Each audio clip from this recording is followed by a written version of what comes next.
All right, ladies and gentlemen, this is my honor, okay, to welcome you, these two very, very special people. And I personally love them very much because of their podcast. All right, so they are none other than Jonathan Chua and Dennis O from the Gravity Media. Let's welcome. Bro, take a seat. Dennis, take a seat. Everybody, say hi to John and Denise. Hey everyone! Hello. Okay. Don't let it. Hi everyone! Good day. Let's begin. All right. So, Jonathan Chua, John, in short, Sure. so he is the CEO and co-founder of Gravity Media. And Denise, you're the content strategy, one of them, right? So I understand that both of you actually, all of you guys are also content strategists. Yes. You guys do create content together. Yeah. So, John, just a brief introduction, okay, on Gravity Media for those who don't actually know what you guys do. Yeah. So, just a quick introduction. Okay, so Gravity Media is a creative agency. We are also the mother brand of Vulcan Post, the Daily Ketchup. Some of y'all there might be old enough. Hey, thanks man. Real Talk, Millennials of Singapore, Discover Singapore, and The Playbook. We also are sister companies, and we started our own crypto media called Chain Debrief. Right. Denise, when do you join Gravity Media? Well, How do you find then, Denise? Wow, this one, you answer yourself. Denise, how do you actually got into Gravity Media? So before I was at Gravity, I actually worked for the Smart Local, and that's where I met John Paul. So he hired John Paul, and then John Paul hired me. So I've been here for about just past 2 years actually. Yeah. Right. Yay. Right. Which is right, a right. relief to John. She is the backbone of the content strategy team. Yeah. So I mean, actually, I watched almost quite a fair bit of your podcast. Hey, thank you. Yeah, and I think it's really very interesting on the topics that you guys talk about. Yeah, it's very I think you guys fill the gap in between them because certain things that we can't really do it online, speak about it, but you guys really do it in a tactful and creative way. I must say that really. Thank you. Tactful, yeah. So Not always tactful lah. The filming that Try time is lah. not very tactful. After we edit, then it looks a bit tactful. right. So, John, you start up the company. Yeah. How was entrepreneurship? Because we have a few of them at that stage right now, Right. starting out. So share with us, how do you actually start out Gravity Media? So, some of you might know this company, Gush Cloud. It's an influencer marketing company. That was my first job. My first job was to do business development as a business development director there. That was my first job, by the way. So that's why I always encourage people, where possible, if your passions do align, right, join a startup. Then you get to do a lot of weird stuff. Like for me, with Gush Cloud, when I joined, there was like, I think 10 people in there. And so I joined as business manager, and then I became business development director, and then I started expanding Gush Cloud to Thailand and Vietnam for them, doing fundraising and sales and hiring and all that stuff. But the problem here, and I don't blame the company, okay, it's a startup. The problem here was that I wanted to propose to my wife, but I couldn't save enough to buy a diamond ring. And so I've told this story on air multiple times, right?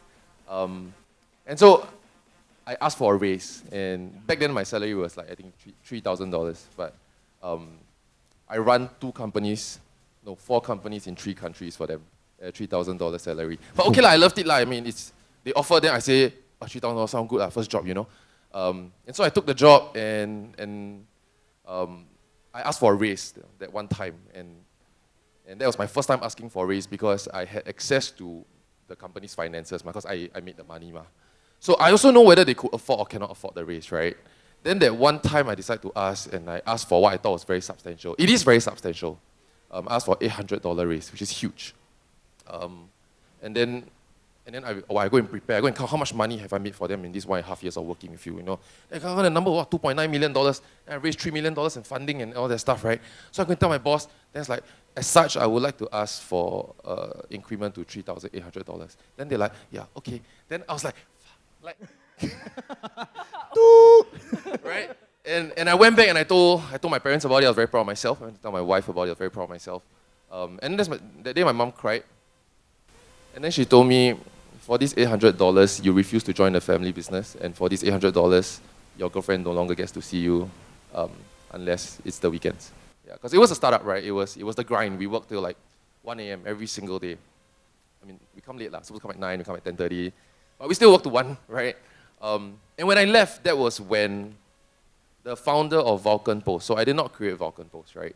The founder of Vulcan Post, Mr. Jackie Yap, my current partner, he came to me and said, John, why don't we build something together? I'll give you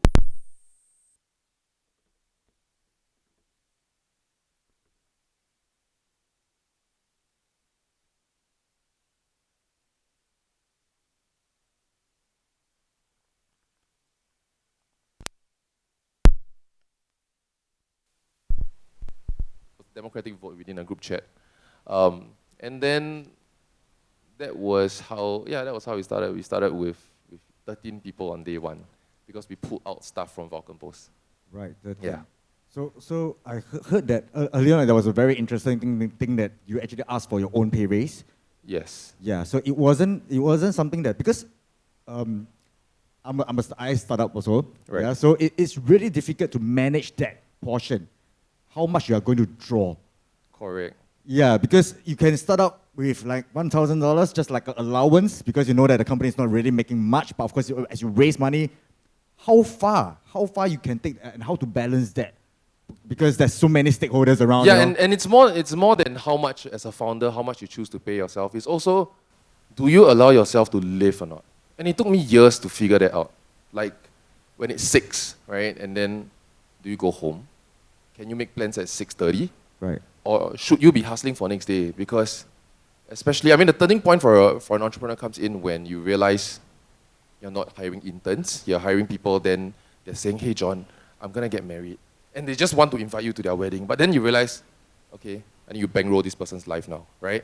And if this person's really good, they're gonna have kids one day, they wanna buy a car, then they wanna upgrade their house and all that stuff, right? And then you realize the company must be able to provide for that. I think that's one of the key turning points for me, right? And with regards to being able to go out at 6, that's something I never got. Because I started out with a family business. It's not a business that makes a lot of money. To be honest, they are very much not performing as well as they like to. Right. But I had that blood, Yeah. that entrepreneurship blood, right? And so within my first job, I always hustled like it's mine. Right. And it was only through meeting my partner Jackie, and that was when I realized that the guy made plans at 6:15, like 6 o'clock, right? The guy's like, yo, gotta go, Then I was like, wow, can man, But then he's the guy that created Vulcan Post, and Vulcan Post, if you guys don't read it, is a startup magazine. We created this magazine to support entrepreneurs in their new ventures. Before you raise your first $1 million funding, before you hit your first $100 million in revenue, the news outlets don't want to cover you, at least back then.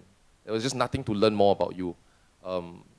And we wanted to create a magazine for that, or he wanted to create a magazine for that. And then, so I just assumed this guy gotta know what he's doing lah. If this guy can go at 6:05, I can go at 6:05. And it was only then, after I met him, that I started having a life. Like, I could make plans on Wednesday night. Usually it's blanket cannot, I mean on Saturday. Right. Yeah. Right. So Denise, have you ever thought of entrepreneurship? You are in your early 20s? Yeah, I just turned 24. I just turned 24. I 25. Yeah, hi. Looks like it. Yeah, so looks okay. Let's not go into that. So Denise, have you ever thought of entrepreneurship? I have. I think maybe like a lot of you guys here, right? I think at a very young age, I realized that like just working a day job, right, it's not going to get me to that $1 million. It's not going to get me to early retirement, financial freedom, and all these like buzzwords that are out there right now, lah. So that was something that I considered. But I think like maybe I'm not sure whether you guys also have this idea. The very first one is what? Make t-shirt company, right? I designed a t-shirt. That's mine. I thought of that too. Yeah. So then, Yeah. But then competition is so strong. So then I brainstormed a bit with like my best friend, right? Then we came up with this other idea, which at this point I was already working for John. So Right. I called him, with John. Okay. So then after that I messaged him, I said, John, are you free? Then he said, is this a thing that you need to call me for? Then yes, he was very nice about it. I got to call him about it. Then straight away, after I explained my idea to him, right, then he asked me, so how are you going to hit critical mass? Then I'm like, critical mass? The only critical thing I know is like, what, E equals MC squared, the bomb explode. Like, that's the most critical mass thing I know. So then after that, he asked me, at what point do you think you're going to make enough money, right, to be able to hire your first employee and then eventually hire more and more people, right, such that you can step out of the business Right. and then let it run by itself, because essentially that is what entrepreneurship is. It's not that I have to slave day to day, like running the business every day. Like, so my dad also had his own business, and then he had no off days, right, except Chinese New Year. Yeah, so then, and I think, so that's why growing up, that was kind of my perception of it. I start a business, and then I just like hunker down and like I work on it every day. But then I think like slowly I've come to realize that that's not what it's about. Yeah, so then I think these were some very important questions that John asked me, and then I went back and thought about it. And so yeah, it's kind of in the works at the moment. Yeah, but on hold a bit. Right. I mean, it's a very interesting thought, because just now you mentioned that we do not want to just slave for the business, but to work something that it can run on its own. That's where is sustainability lah.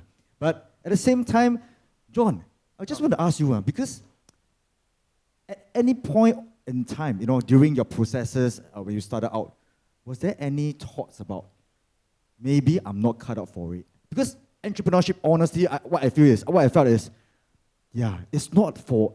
It may or may not be for everyone, right? Because of your character, because of your aptitude, and yeah. So have you ever, when you are slogging till 1, 2 a.m., that kind of thing, or even 6 a.m., and you're asking yourself, why am I doing this? And am I really, when the figures don't come in, when I don't see results there and then, yeah. Once every 2 weeks. Until now. Okay. Anyone Until hiring? now. Until now. If anyone's company is hiring, let me know. You see, it's a service-based business, and for many of you, when you all start your first company, it will likely be a service-based business, because your first company, maybe you don't have the cost for inventory, or maybe you try drop shipping, but then it becomes so scammy now, it's not something that you guys do, and so you would try and trade your talents for money, right? You make a name for yourself, make a reputation, and then your reputation becomes being able to collect like-minded talents to sell that same service to people. The problem with that, and I mean, it's not a problem, it's something you gotta bear in mind, right? It's the scalability of things. And I'm a big fan of Denise. Like, one of my best decisions of hiring last year was finding Denise. And Denise is 24 years old, okay? I won't review how much is her salary, right? But she is paid more than I've paid myself, maybe until I hit 29, 30. Like, it was that salary. Because she's that talented, and she doesn't need to thank me for it and whatnot, right? She deserves that much, and anything less, I feel like she's gonna be highly poachable and I'm gonna lose her, right? And that's one. There's 49 people sitting in the office with their own dreams and aspirations. And how do you scale that, right? At some point, you ask yourself, like, in a flat organization, like, we don't say 50, like, when you guys start out, it'll be like 5, 7, 10 people, right? And within the first year of your operation, your employees won't ask you, what does 5 years, like, if I stay here, what does my next 5 years look like? They don't ask you that yet. Because we just think, oh, we're going to IPO in 2 years, right? Right. But 1 year later, 2 years later, when you guys are stable as a company, and if you're lucky, you get to be stable. And your employees will say, what's my progression here? And progression comes in a form of many ways. It's not just money. It's their own personal development. It's hiring a team around them for people development and managerial skill development. And you have to keep scaling, because if you don't keep scaling, someone of Denise's talent, if we are good friends, I'm going to say at some point, I don't think I can pay you any higher, you should go and work for someone else. And until I'm ready to say that to the top talents of my company, you just have to keep growing and scaling, because if I sign another $1 million, $5 million project, it's not like my current team can simply handle it. You hire, you double your company size, you triple your company size, right? And at some point you tell yourself, is this too big for you? Yeah. Are you continuously able to close $15 million accounts? Yeah. And that's the times, for me, those are the times that scare me and keep me up at night, when you make payroll, right? And early startup, it's fun when you make a bit more than the payroll you have to give. I can give you guys some numbers, right? And our first few months of operation, our overheads were like maybe 30,000, 40,000. So when you close a $60,000 sale, you're like, yeah, 2 months, next month, chill. Everything's bonus now, right? But then right now, it's closer to mid-six figures, right? So how much money do you have to make month on month to make sure you can pay everybody well, and not just pay them well, you got to pay them their bonuses. Yep. At the end of the year, we are going to Bali as a company. Wow. You gotta Can pay. we join the company? So that we can Time to go. apply. You gotta pay. You gotta make sure that everybody's increment goes up next year, Yeah. and then you pay the bonus on that increment, Yep. right? And who are we competing with? We are competing with Shopee that's trying to build their own talent teams. Yep. Shopee's gonna outpay us because they are not serviced as a business. Yep. Yeah, and so those are the things that's scary. Those are the things that remains the challenge, no matter, you know, how much money you think you make or where you think you are. That's right. Actually, I have a question for both of you, not stealing your job, right? But Right, no problem. because you yourself, you are an entrepreneur as well. So Yep. I'm curious, right? Like, at what point do you almost identify as an entrepreneur? Like, is it when you hire your first employee, or like, at what point do you realize that, okay, this company is going to make it? Honestly, the only time, the time whereby, that moment whereby I consider myself as an entrepreneur is when I register with Akka. Yeah, the moment where I register and ta-da, your company name with your whatever director, ta-da, that's the moment. Officially, the company is up. I'm an entrepreneur. Yeah, then we go for celebration. Then I'll worry about the rest of the things later. Yeah. This is what is to me lah at a point of time. John, yourself. I think entrepreneurship is something that if you start something on your own, you're an entrepreneur. I think if I can modify your question a bit, at which point do you realize that we are a business? We are not trying. Right. We are building something. You know, Yeah. we're not trying to build something. I think it was the first person I poached. Yeah. First person you poach. Because back then, when you first started, you could only afford people that, honestly speaking, you're like fresh grads, right? Those were all we could afford. Because everyone else that comes with a spouse, right, or a child, or you know, we might not be able to just meet that life expectation, and so we could only hire fresh grads for a start. And I think the first time when someone quit an MNC or what to join us, they're like, yeah, okay, we're going somewhere, you know. Right. So in a way, you can afford the pay grade and you can meet the expectation as Or they're well. willing to, I don't know how much was their previous salary, or they're willing to take a pay cut to join us on this journey. Right. So just now you were saying that, you know, I just want to, because it's a World Investor Week, I just want to understand, because you started with, I mean, I thought for me is, I can feel you, you know, we started off not paying us a lot. So when is a moment whereby you realize that, okay, I can do some financial investment because I have spare, I have additional, right? And honestly, for me, very hard to manage that. Personal finance, company finance, because it's all, sometimes we have to, take out from our own pocket, and it's very hard to manage that. And when do you really realize that, hey, I am sound already, or you really have a very proper kind of planning towards that to make it happen, investing. Yeah. Is it for me? Yeah, that's for you. To be honest, my personal finance and my business side, they don't clash yet. Where they clashed at first was how much we decide to pay ourselves, right? Right. On the surface, it feels like, we signed 7-figure deals, but then the money that we pay ourselves, like when we first started, it was like $3,000, Right. which is very decent, by the way. If you know, which is a very, very decent salary already, because like $3,000 is a great livable wage, and most founders don't get to pay themselves a livable wage yet. Right. Where do I think it was my first personal financial crisis when I got into credit card debt. It kind of woke me up like, you cannot screw this up anymore. Yeah, Right. and it was why I took personal finance really, really seriously. Yeah, so that was The changing point? that was the point that made me realize you cannot sacrifice your future for the business, because the business can die. Yep, Yeah. that's right. Denise, so did you actually start investing early, or do you have any investment? Or you think that, when I get enough paychecks, save up, and I'll do that? So I think the first time I got a brokerage account started and then started investing was actually during the COVID period.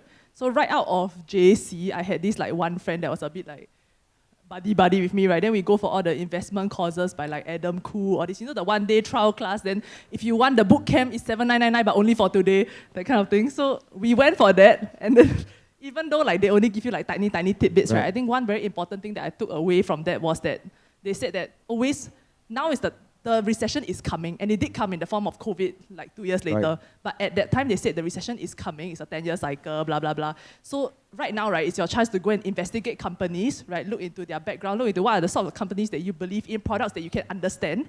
Right. Yeah, I think that's very important. Like, don't invest in, like, say for example, like if Tesla is now like a very big thing, everybody's into it, right? They just had another stock split and all that. But then, what if I don't believe in electric vehicles? Then it might be slightly more difficult for me to understand what kind of news makes Tesla go up, what kind of news makes Tesla go down. Yeah. So then, like personally, I felt that it was important that I invested in something that I understood, I invested in something that I was interested in. So then, I go back, then me and my friend, we make like a Google sheet, right? And then like we put in companies that we thought, okay, we can invest in, and then like kind of build a plan. Yeah. But I think like where I fell short was that we kind of give up halfway because I wait for a while, then the market downturn never come, right? Then, so I gave up. But 2 years later, it did come. And then I realized, damn it, like if only I had finished this list, right? Now I had saved up some money out of JC, I went to work, I did some freelance work, I interned and all that. So I had saved up some money that 6 months reserved aside, and then on top of that, I can invest, right? But then I didn't have a plan. So then I think when I started trading, I thought, okay, if I have a small sum of money, I don't really have a plan, what can I do? I follow the finance YouTubers, and then I started straight away, I day trade. Right. My first trade, right, was a day trade. I think I buy and sell like within the next day. So then after that, I was thinking like, because I mean, the first thing that people will say is you start with paper trading. Yep. But okay, if y'all can like support me a bit, right? How many of you here actually paper traded before you actually traded? Anyone? Nobody, right? No. Okay, because to me, it don't make sense, man. Like, I make this guess, every time I guess correct, the money keep going up. Then I'm like, why am I missing out on these gains? I straight away put money, right? Yep. So my stock deletes. Oh my god. I'm not just lose. Gone.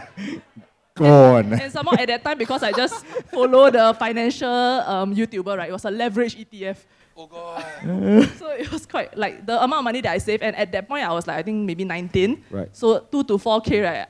It earn until like 5K, 6K, like that, right? Gone. Then I think like that was the moment where I kind of like sat down like, wow, I really wish I followed the Excel sheet. So I tried to go and like dig it up. Then after I continue like from there, and then so that's basically how I started my journey. Was that the most significant moment in your investing Most significant journey? loss or Loss. most significant? I mean, significant moment. it could be good or bad, you know. Yeah. So yeah, is that the most significant, or you had more? I think that taught me a lot. Like, Right. I think like one of the most important lessons I've learned is also stop loss, take profit, right? Something that because like if the stock is going up, right, I can clearly see a very strong trend, right, when I look at the indicators and all that, which I later on realized is lagging indicators that I like seeing, right? Then, but at that point, it kind of worked for me when I was observing it. So then, when it was going up, then I just thought that I don't need to take profit, ma. I just let it run. Then when it go down, it never really hit what I entered at. But then at the end of the day, when it went all the way down, then I had lost all my money in my initial capital as well. Yeah. So then I think like setting a stop loss was one very important lesson, as well as like on the way up, right, taking profit. So then eventually when it came to like alternative assets, I will not mention the name, but a lot of people were hurt from it in July. But, so Recently, if you have followed the news. So on the way up, I managed to take profits. And then when it came down, hit the stop loss, I sold also. So then in the end, I didn't lose from it. Yeah, so I think that was like one of the bigger takeaways for me when it came. So I think that was a very significant moment for me, because I then learned this lesson that I could apply later on. Right. And it sounds really simple, right? It sounds very duh. But it's something that when you're staring at that money in the face, that ticker turning green and it's like a big fat green number, right? Your greed will set in one. And if you're never kena before, right? You all need to know that profit is profit. In this recent crash, everybody learned. You know, you look at finance media, crypto media, and whatnot on Twitter. Profit is profit. Yeah, and that's something that, like, okay, profit is profit. Until it happens to you, then you realize, you could be sitting on a lot more money than you are today, lah. Yeah. So John, did you share earlier on her significant moments? So what about you? Do you actually do investing? Yes, I do. So I have 3 buckets of investments. My first one is a robo-advisor. Oh, okay. So let me tell you, okay, guys. I'm 32. I started this year. If I put $1,000 aside on the most conservative returns for robo-advisors, I have $1 million at 52 years old, okay? So you are 10 years younger than me, okay? So your number can be a lot smaller. So anyway, that's my fail-safe number. That's the, whatever I do, well, I think I'm damn rich and I want to take risks, right? This one cannot touch. This one continues until I die, I will never take it out, right? And then I have a side of stocks that I actively trade, that I don't actively trade, is long-term holdings. And then I have amount which I attempt to do day trading. He's very into it now. Yeah, I'm very Is into it? it now, guys. Right. Yeah, I think it's fun. Actually, I always got a question. It's like, how do you guys actually start off investing? Because just now you were saying that you're I mean with friends and things like that. So do you guys actually do? I mean, there's a few choices lah. I can get my peers, yeah, to venture together, and maybe we get boosters all over together. Or I can play it smart as well. But of course, there must be trustworthy sources. So how do you guys actually started? Like, you really find, do your research, or, find somebody who are really, the trustworthy friend that are in this, have the financial knowledges. I think for me, maybe I have to admit that like at the start, I almost like piggyback off like my friends. Because I had like 2 of them that were traders. So like, even when I wanted to open my first account, right, because last time you have to go through the agent, need to pay $50 on my $100 trade, right. bo hua ma. So then I thought that, okay, I want to like do my own trades now. So then I asked whatever account, whatever channel that they asked me to use, I just use. Then after that, whatever thing they asked me to buy, I just buy, for example. But then it got a bit difficult because then when things go up, right, then I'm like, wow, thanks, wow, you give me alpha, wow, you share with me this good news. But then when things go down, right, then I realized that it actually strains the friendship a bit. So I think like a few of you here are also like in investment groups and all that, right? So I think that is where there's a bit of a dilemma. So I think it's important that like while each of you are like sharing tips with each other or like sharing how you're looking at certain stocks, right, getting opinions from each other, you still need to go back to like what I said, like my basic would be, is this something that I can understand this product? Is this something that I believe in? Yeah, so then I think at the end of the day, we still choose our own stocks to buy, but tips and like listening to each other, updating each other is a friend group thing lah. Right. And John, I'm sure with your busy schedule, do you actually really follow yourself, or you have somebody, FA to help you with it, or? No, I do it myself. I do it for fun. I literally think it's very fun. Yeah. Okay. So it's not even, I mean, yeah, some part of it was motivated by trying to make money, right? But some part is just trying to figure out, do I really know what's going on or not? That's right. Or is it just a bias? And so it kind of started there. Right. Yeah. Right. Okay. I got one. Have you got scammed before? Honestly, I mean, I have honestly, I have friends. I have really personal friends, and they do, especially during pandemic time, or they actually got scammed.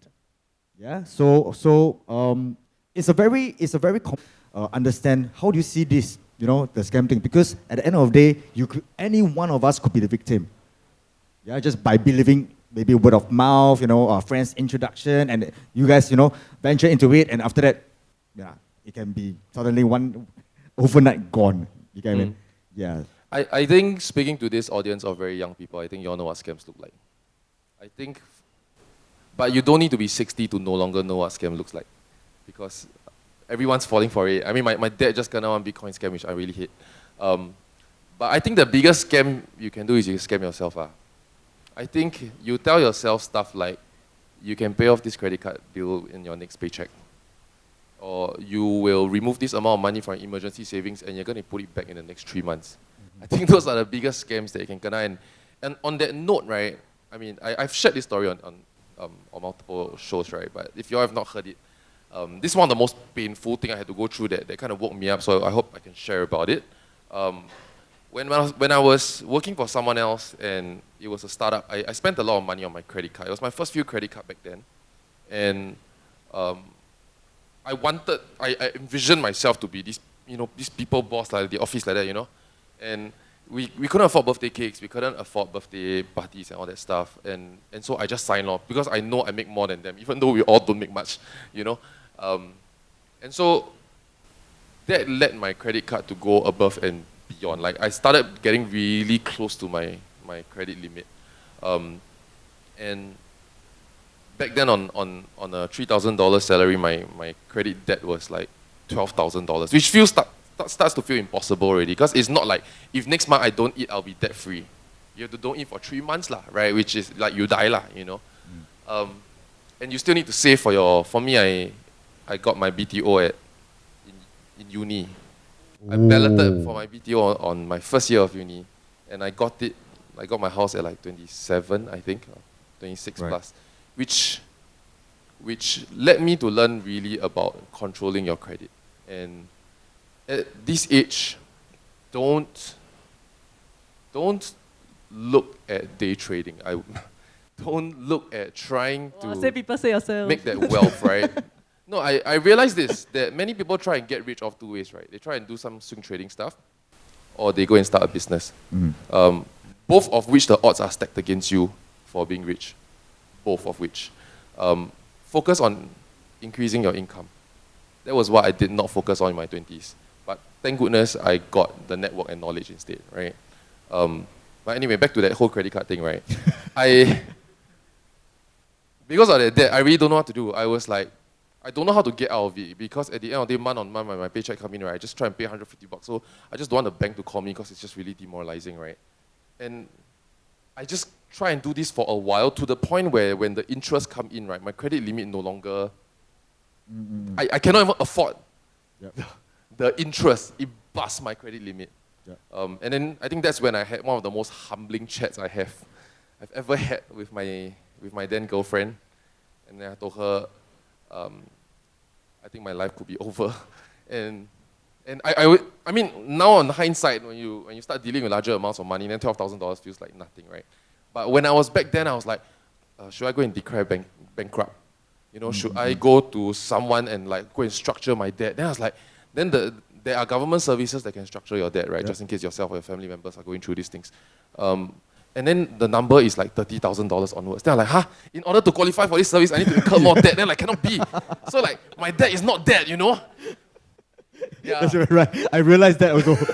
I was like looking at the figure, something's not right with it. And I mean, not encouraging any of you all Yes, to do of this, course, right? But of this was course. an important realization for me. And I just want to share it on how I got out of debt by trying to structure my credit card debt. So basically what my then girlfriend did was she took a balance transfer so we could structure the credit card interest, okay? If any of you are living in silence of a hidden debt that you can no longer control, okay, this is an alternative you can look for. Or call John. Or DM me or something, right? Or like talk to someone about it. Sorry, this is not financial advice, okay? I just want to share this lived experience because I checked many facilities and there's just nothing available for that level of debt that was so immense for me and too small for other people, right? And so we took a balance transfer, which is some of an interest-free credit loan where you pay in structured installments. And that took me like two years or 3 years to slowly pay off. And that was kind of how I got out of it. But on that one also is that you got to check your credit rating because you are really early in life, right? If you all don't already know, the free way to check your credit rating is to apply for a credit card. Doesn't matter whether they reject you, you get a free credit report. Okay? Go to the credit bureau and get your credit report. I had a bunch of credit cards because in debt, when you're in debt, it's a chronic condition. It's like addiction. And I realized I didn't buy anything. If at least I got a branded bag out of it, I can look at my branded bag, you know? Yeah. I use it like, I spend on people's birthday parties, that kind, you know what I mean? Like, I don't even know where this money goes to. You don't see it. Yeah, and basically when I have a lot of cards, a few cards, not a lot, maybe 3 or 4, I lost track of them. Some of it was linked to Uber. Uber still existed, okay, back then. Some was linked to Lazada and whatnot, right? And I had this Citibank card, I remembered, that it was linked to an Uber. And I accidentally charged it, but I didn't know. So as far as I'm concerned, my Citibank card, I don't touch it already, you know? There's just, I don't spend anything on it. I use it to get free entry into Zook, because last time you got free entry to Zook with the Citi card, right? And that's about it. And then 6 months later, the bank called me and said, it was a $6 bill, okay? It was a $6 Uber ride. Then I owe them $180. And because of the late fees and interest, right? Yep. And then interest on late fees. And so I told them, can you just kind of waive that off? Then I'll just pay my debt. Then I want to cancel the card. I cannot handle so much money, right? And then they're like, okay. And I think there was a miscommunication somewhere. I mean, I don't blame Citibank for this. I screwed up, right? And basically, I became a bad debt for the bank. Right. And my credit card rating was HH. You got see HH before? There's a spectrum. HH is the lowest one, the red color bolded one. You start with AA, by the way. Yeah. So many alphabets, they never skip alphabet all the way until H, okay? And that was where I got. And at that point where I was HH, it was the year, that like in a few months' time, I was getting married. And I was collecting the keys to my BTO. And I just got my debt structured not long ago, which means I don't have a ridiculous amount of savings. The intention was to take a small renovation loan and then build our house along the way. Right. Which are all really poor decisions in hindsight, okay? And then when it came time to get a reno loan, I just couldn't. My name, if my wife and I put a joint application, they lend us less. If I take my name out, they lend us a little bit more. Yeah. Yeah. Yeah. That was how I realized I become a huge financial burden for $6 that you forgot about. Yeah. Okay, so I can totally feel you. So many lessons there, okay, guys. Yeah. Really. HH, I can totally feel you. You got HH before? I think only a at few one time, select. at one time when I didn't understand what's credit rating. You know, when I was during my younger days. So when I took out somebody, I mean, of course, the bank will send you reports. I look at my mind. Huh? GG, good game. So it's just one level up HH. But I see GG, does it mean good game? Or what? Jialat, you know? So after that, of course, it got rejected, and you know, so that's how so we had bad times, you know, in such situations. You think this comes with the will to be an entrepreneur? I think, I personally believe that it's not that you have to get some setbacks, but I think some certain kind of difficult situation or setbacks will actually spur you on. Yeah. In the thoughts that, hey, how do you want it to structure or plan properly, even for personal finance. Yeah. Yeah, like so you see GG. So the next thought is, how do I get out of this GG? Right? And with now, whatever you have established, then how do you actually plan your personal finance? So this is a question I also want to target to Denise, that right now you have of course, structured paycheck and things like that. I just want to understand, in the 20s, how do you actually structure your finances in terms of savings, or how much you will go for investment? There's no right, no wrong. But really, it depends on your appetite. We have heard earlier on with the experts. It's like you decide for what you want, but of course, risk is always there.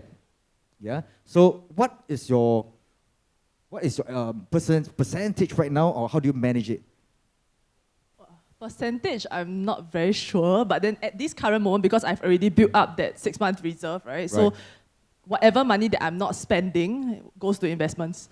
So back in the day, I had like 2 bank accounts. That was my strategy. So whatever when I started earning my first proper paycheck, so whatever money came in, I have a second account, which was my spendings account, and then I would just top up to $500. So the max value there, is always $500, right. Which, looking back, was a bit harsh to myself as I was growing up, because the amount didn't change for like 3 or 4 years. Then after that, so I would only just spend from the 500, and back then, unlike John, I did not have a credit card. So I actually got my first credit card as a Grab card like last year only. Before that, the only card I ever have is in my pocket right now, It's just an ATM card. And then so every time when I was spending money, I had to go to the ATM, draw money, and then so I was very conscious of the money I was spending, because I always believe people with debit card use only debit card rich people. This is what I always think. I'm not there yet. Rich people. Yeah. So then, because if I realize that this week I'm going to the ATM 3 times, something is wrong, right? So then I think that was how I was able to be very conscious of my spending. But she don't even have debit card. Oh, she only got bank. I didn't even know this thing existed. Right. Her card cannot tap one. Have to go ATM and take out $50. Yeah. So last time my mother tell me, right? You no wish number. around. Got no number on the card. No number. Yeah, don't have. So my mother tell me, because if it's a debit card, people walk past you, they can scan, so it's very dangerous. So she said cannot. Then so I never had it. Okay. You know, But I'm my own person now, so I have a Grab card. if you join my company, if you pass probation, right, we'll ask you, are you invested, are you insured? Yeah. And if you're not, we help you. Right? Okay. I mean, not like we have an in-house insurance agent. Like, let's recommend you to someone and we kind of guide you, or Sure. we just kind of peer pressure you into starting to invest $100 a month, that kind of stuff, right? And Denise really got her life together. Like when we talk, she was like 20's done right, lor. Right, she's midway through, but she has reached the the stage that I was when I was like 28 Right. or 29. Yeah. So She started early. yeah, she got a lot of wisdom. Is what I'm trying to say. That's praising you. I think a lot of it goes back to my background lah. Because like growing up, I mean like if I can be like a bit honest or vulnerable, right, is that a lot of the arguments at home, like between my parents or whenever my mom scold me or this kind of thing, right, Right. it always centered around money. So I didn't grow up in a very rich household, right? And then I just felt like, wow, if only we had money, right, I will never have these problems. Yeah, have such a good relationship with my parents. I'll be so close to them. We can go out, drink high tea, all that, right? But then, which is why I think like at a very young age, I started thinking about money. Or like thinking about needing to earn money. And then afterwards, when I was slightly older, I think in like maybe secondary school, my mom, right, that was my first exposure to the stock market was my mom buying. So back then, but my mom is buy by feels, okay? Like it's just she look at the dollar amount, there's no chart, no nothing, it's just the name on poems.sg, right? She press letter B, right? Then all the B companies come out, then it's just all the numbers. Then she just say, okay, it's on 3.3 now, right? You sit here and watch. I'm going to go out, I go work, right? But then you call me, right, when it's 3.6. Wow. So I will just sit there, then I She maybe sounds so like confident.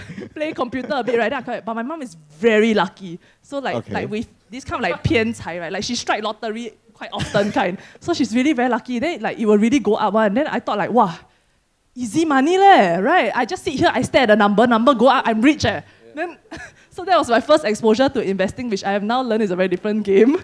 But and then so I think that's why from a very young age I started being very interested in earning money, very interested in like investing and all these kind of things. Yeah, but it came from my family background lah, which I think might apply to a lot of you here as well. So currently with regards to investing, do you guys have any special strategy? Yeah, especially for the niche just now you have just shared.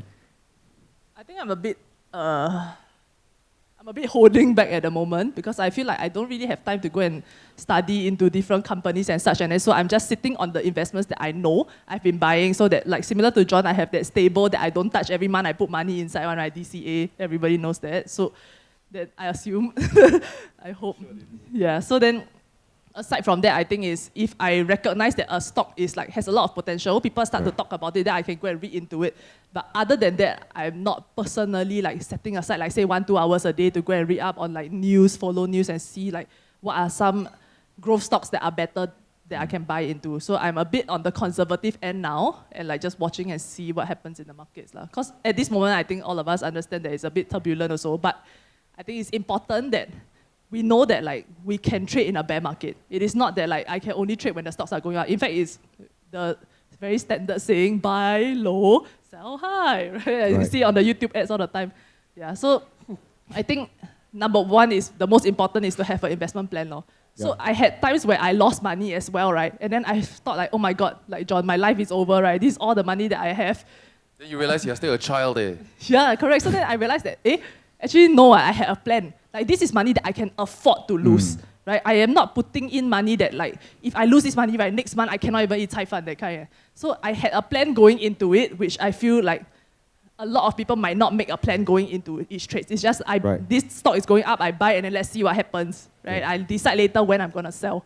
So then I think it's important for me that I had also set like, almost like a limit for myself, right? Like if I'm not sure, I just trying this stock, I will set like, okay, maybe I'll only put in 1K. Right. That kind. Then if it crashes, then okay, that's money I could afford to lose. So that I think having all these like almost backup plans, I think like makes me a lot more stable or a lot more able to not do emotional trading. Right. Yeah. But I'm very interested in John because right now you may have certain plans, but with whatever that has happened before, going through the turbulence time, difficult times, and of course your debt issue way back. I'm not ready. So be clear. right now, I mean, if you were taught, what would you have done differently? Yeah, at this stage, if you think back, what would you have done? Well, with regards to investing, personal finance, what would you have done differently? My answers can be quite boring, right? I wished I focused on earning power first. So, in your age, earning power is the highest quantum leap. There's just, unless you are taking an exorbitant amount of risk, you are not going to out-earn the potential for your salary to increase in the form of investments, unless you also have, for example, inherited large sums of money or your strike goal when you are really, really young. I wish I focused on that. I think that's the first one. And the advantage of being young, I mean, if you guys are here, then I don't need to tell you about dollar cost averaging early. I don't need to tell you about the powers of compound interest, right? But the superpower of being young, which people don't talk about enough, is living with your mother. You live with your mother, your bills are smaller, your rent is free, you have your smaller bills. Wow, these are the times that you make something such that your late 20s and your early 30s, it allows you to take risk when you are smarter, wiser, and more connected. Right. Yeah. It's very practical. yeah, I'm very practical. Also, one more. Sorry, because we're going to go to Q&A, right? Yeah, no problem. I think one of the very important things that young people can do today is also to focus on your social equity. What I mean by social equity is there are all forms of social media now. There are new ones coming out. When there's new ones, jump on it. Don't think, attention whore. No. Build social capital where you can. On LinkedIn, if you are that kind of person. On Twitter, if you are that kind of person. Social capital translates better than education into anything you choose to go into in future. Right. Yeah, for example, if I so choose to sell durian now, right, I will stand a better shot because perhaps I got more following. And that's very, very exponential. And I didn't do well. I didn't invest in my social media. Yeah, like despite doing content for 5 years for my company, I only have like 18, 19,000 following, right? But I have seen the benefits of that I realized, oh my God, I've built channels seen by 20 millions, but I didn't build myself. That's one thing I regret as well. Right. Yeah, and that's very, very translatable. Wow. Okay, so now to the floor. Anyone have any question for Jonathan or Denise? Anyone? Anyone? That's how I thought she has, but actually, touch hair. Yeah. Anyway, all right. We have from SP. Hello, I'm Elizabeth from SP. Hello. So I would like to ask, what is your investment strategy right now? If you don't mind sharing. To. Either Jonathan or Denise is okay. I can go first. Yep. Denise, your strategy for I go investment. first. Yeah, okay. So, I mean, I've outlined my strategy, and that strategy doesn't change because there's, on one hand, it's I figure out how to get $1 million by a certain date, right? And you backpedal that compound interest number, and then you figure out at your age how much there is to start, and that I won't touch, okay? So choose a robo-advisor, you can stick with it, or you can move it at some point, but move it in a lump sum. And then there are stuff that I learned, because sometimes you learn about the market a lot better when you're in the red. I'm sure if you guys have started investing, then you agree with me. Once you got some skin in the game, you start learning technical analysis, you start reading balance sheets, like life depends on it, because like, oh my God, my $300, right? But my read on the market right now is that I'm currently still on the sidelines. I mean, here and there, my high-risk accounts, I'm still like, long shot, play, just to see whether my theories are right. But those are not big money. I'm on the sidelines right now because I think the federal interest rate has exceeded the Fed funding rate, and that means the Fed will have to soon decide whether they want the country to go into depression or they go into hyperinflation. So they will probably choose hyperinflation. Yeah. So either way is bad. Hyperinflation, we're just kicking the can down the road, and then we go into a depression in 5 years' time. So that's my read on the market. I do think that this cycle is going to be longer than the previous cycle. I don't think the COVID thing was a recession at all, because we recover in 2 weeks. But I think this cycle is a 2 years thing. Yep. Yeah. I think for me, my investment money kind of splits about 80-20. So 20, I think, is very similar to John. I have that safer, that no matter what happens every month, I will put into it. So it's robo and it's ETFs. And then the other 80 goes into the alternative, like the crypto stuff, and then split between that and the equities market. So then whatever stocks that I think are going up at the moment or that I believe in, I believe that this is a growth stock, then I'll be putting money into that. Yeah. But that one is, like I mentioned just now, is slightly less active at the moment. Right. Yeah. Don't skip steps, okay? I feel like the basics are very important. The simple things like automating your bills, automating your savings. Go and figure out whichever bank you use, what is the standing order, how do you automate as many things as possible, especially if you don't trust yourself. And I think like starting young, one of the things that I wish I had told myself younger, right, is that just because you don't have capital, right, doesn't mean that you shouldn't be looking at this. Yeah, so that's one thing that I regret now in hindsight. But at the same time, I also realized that because I had started so young, I'm actually ahead of a lot of my peers. And I think a lot of you here are also. Yeah, so just because you don't have capital doesn't mean you cannot look into companies, doesn't mean you cannot plan, doesn't mean you cannot paper trade if you want to. Yeah. That's right. I think, sorry, one more overlooked thing, right? Investments, especially in your early stage of your life, your early 20s and 30s, right? I don't think people talk about capital preservation enough. You only get to govern the amount of money that you are ready to govern. If not, you will lose it. I've lost it many times. In my line, and because I've taken risks as entrepreneur and whatnot, I've come into a lot of windfall, but I realized that if you don't have the mindset to manage that money, you lose. It doesn't matter if it was 100,000, 200,000, you suddenly, left 10K, what happened? You know, I thought I've been investing. You gotta get the basics right. You gotta get your head space right. You cannot revenge trade. You must know when to walk away. And you will come to realize that capital preservation, 99% of day traders lose money. You're gotta know that first, okay? If you guys are here, I assume you have dabbled in day trading. 99% of you all lose money. You're sitting here looking like you are profitable, right? Most of you are not, okay? People looking at technical analysis and whatnot. If you all do intra-week, you're probably losing money. That's the truth, but it's fun, right? So you go and play, because sometimes you can make money, right? But that really is the truth, right? And you realize that, hey, if you didn't try and act smart and try and read charts and learn fundamental analysis or show up for Adam Khoo course, right? You had more money last month. You know, you just left it in the bank and not invest it. You have more money than if you try and invest it, right? So right now, understand that the amount of capital you all have is the least amount of capital you have for the rest of your life already. Learn how to preserve it now. You want to learn how to preserve when you have 100, 200K. It's different because the things you buy are more expensive already. Any other question from the floor? Okay, so I'll ask a slightly different question. Since most of you all talk about credit cards, okay, so we move to that. So if you were to go over like the youngest day, right, like for us students, would you all recommend us signing up for a credit card? Because technically, credit card you can also call it as an investment. Why I say so is because credit card generate one thing called credits, our credit report, right? So as you know, the better our credit it is, the cheaper our interest rate is, right? So if that's the case, technically it's called investment, right? Sure. Yeah. So in your opinions, would you actually suggest like credit cards to us students? I mean, there are some banks that offer credit cards to students. Right. So this question is interesting because I have also friends. Really, I have my friends telling me about how do you fully utilize credit cards, because if you know how to, yes, there's savings. You can treat it as like a investment. I got friends totally living off credit cards. Yes. Everything just about But of course, you must know how to manage. If not, John will share with you.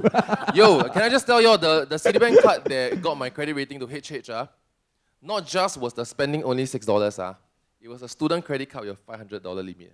Yo, I ruined my life, Yeah, it can be Is dangerous. that mindset? Yes, but the truth is that it's a fair question because of how competitive credit card rewards are these days. It's all priced into the goods that you are consuming, whether it's restaurant, whether it's airlines, whether it's retail. It's already priced in. If you are not using a credit card, you're actually just paying for someone else's miles.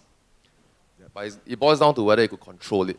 And back then, when I was really dumb with money, I canceled my credit card once. And then it took me maybe 1 year to trust myself with money again. And that was probably when I was 28, 29. Yeah.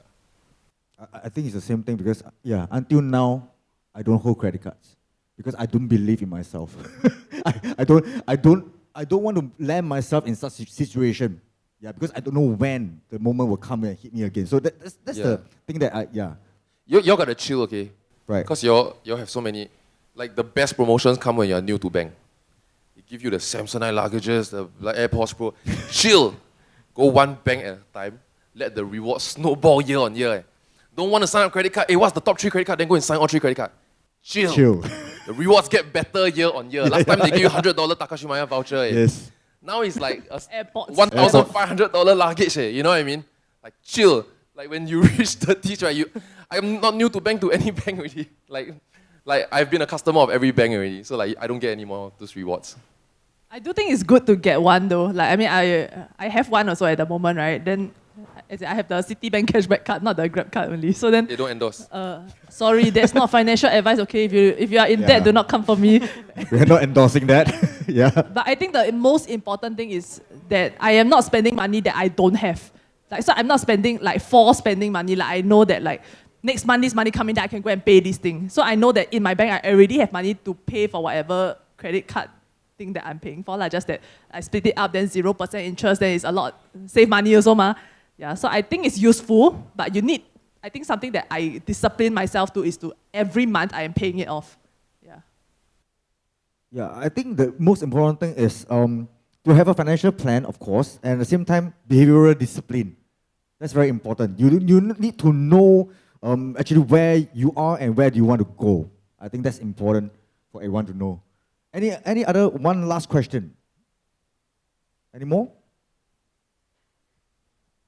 If not, to sum up this entire dialogue, John, maybe you just want to, just for the benefit of our students right here, some of them are really looking at entrepreneurship. So,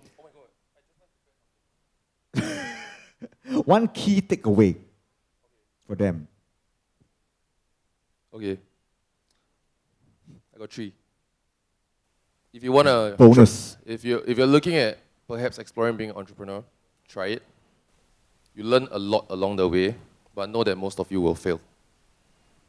But the win is in the try and the lessons you learn along the way. There are people with hustle blood in them. My wife have never hustled. She joined a MNC. She has out-earned me all the way until this year. Okay? But she shows up for work. She does what she needs to do. Be part of the cog. She out-earns me. Okay? And I've been doing this for a long, long time. I mean, in the past, like, I've caught up, right? But she's out-earned me up until like maybe late this year. And if you think entrepreneurship means you have control of your time, you get to only do what you want to do, and you stop taking shit from people, that is not true. Okay? Everybody's problem is your problem. If you think that you want to be your own boss, that is not true. All your employees are your boss. You are now responsible for their livelihoods. So think about that. Not just today, not just this month.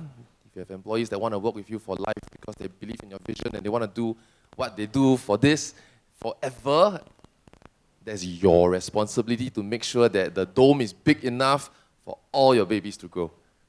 Okay? But try. The benefit doesn't just come in the success. It's the lessons, the learnings, the networkings. You don't show up to entrepreneurship networking events. You don't get invited unless you're an entrepreneur. Right? So it's in those that you meet the networks that matter. The third one I've actually already said, which is build your social capital. You guys are young, you're good looking. You're still going on a lot of adventures. Your best adventures are ahead of you. Do that vlog. Nobody care about what if someone does. Industry, which you will, because your industry is going to get displaced in the next 5 years. Doesn't matter which industry. It's going to change. Yeah. And so build social equity while you're young. Damn hard when you're 32. Okay? Right. We have come so far today, to hear a lot of different perspectives. And of course, I think most importantly, if you are going to any kinds of investment, what's the most important thing? Ask, check, confirm. Most important thing, because there are really too much. Whether is it on social media, by your words of mouth, friends, or there are too much in the market. Yeah. So I think it's important to make sure that you verify all the sources. Because until recently, I mean, we have all heard about scams, right? But until very recently, it has been going on for years, and until just days ago, I still got people gonna scam. I still got friends gonna scam. Then I'm like, why? Why? Is it, they are not like, in the 60s, that kind. They are really like, you and me. We are all young people. We are very social media kind of we are savvy, in the era, but we will still fall for that. Okay, so important thing is to really ask, check, confirm. Okay, and with regards to building your investment portfolio, you have heard it, and we have our facilitators here to share with you. And of course, upcoming, our webinar will talk about it more, and as well as seminar.